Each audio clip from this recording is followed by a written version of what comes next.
on your website, you say the EU costs the UK over £350 million each week. That's wrong, isn't it? Because we do get some money back, and you don't mention that. Well, it's right in gross. We do get some money back, but the point is we don't say how that money is spent. Now, but we know how it's spent. We get less than half of the money back. We don't get a choice as to how it's spent. The bridges to nowhere up in, the far reaches of Scotland are built. Agricultural subsidies, some of which probably we'd want to keep, but not all of which we want to keep, are spent. It's probable that at the end of the day, we would want to spend something like 20% of that money. The other 80% of it would be available to us. But my simple question is why you don't make that plain on the website. So this wouldn't be a total saving of all that money. Some of it we would still be spending. In other words, we wouldn't save this £350 million each week. Nobody knows how much of it we would save. Yeah, we'd save most of it, and that would be the choice of the government at the time, given this wonderful cornucopia of £20 billion, most of which we don't want to expatriate out of this country or have spent on foolish EU vanity projects in this country. And interestingly, you say farmers will get less. I mean, that will be your plan under what you're proposing. Not all farmers, but I speak to farmers, and some but less for farming as an industry. Some of them compared with what they get now, and of course the lion's share. Some farmers say to me that a lot of the money that goes to agriculture is wasted.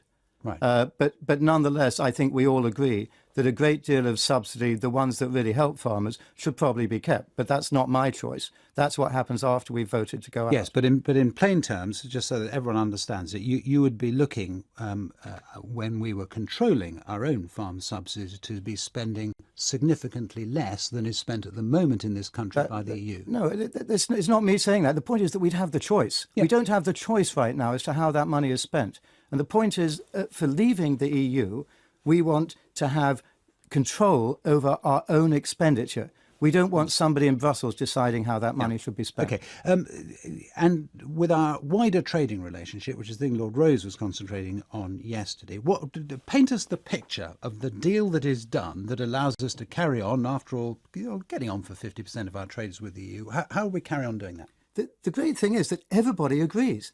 Our side agrees, their side agrees. That it's game over there. Everybody agrees there will be a free trade deal with the European Union. They cannot afford not to have a free trade deal with us. They export far more to us than we export to them. The Germans are not going to say, oh, we sell $28 billion worth of cars to the UK every year, and we're not going to have that. The French can't. As a proportion, though. As a proportion, we're exporting, 45% or so of our exports go to the EU. 45% goes Hang on a initially. second. Let me just make the point. So roughly 45%, it's a falling number, I grant you, but still roughly 45% of what we do goes to the EU. For the EU, roughly, 10% or so of what they export comes to us. So actually, the relationship is not an equal one. No, they're their largest export market. This is a very important market. That's true. We are the largest. French export. Hang on a second. We're the largest single export market, but it is still true, isn't it, that they're exporting much more as a proportion to the rest of the world than they are to us, and that gives them power in that negotiation. Every single country in Europe, apart from Ireland, Cyprus, Greece and Malta and Luxembourg, have a surplus with us. The French export huge amounts of food to us. The French farmers would riot if they thought we were going to enter into a trade war. But the point is that the CBI say there's going to be a free trade deal. The institution you quoted that came up with this 3,000 a head rubbish made-up number, benefit from the EU, they say we're going to have a free trade deal. Everybody agrees we're going to have a free trade deal, and that's the only thing that worries. The point is that the other side are trying to create FUD, fear, uncertainty and doubt. They're trying to say, oh, it's terribly dangerous, a leap into the unknown to leave. Nothing will happen.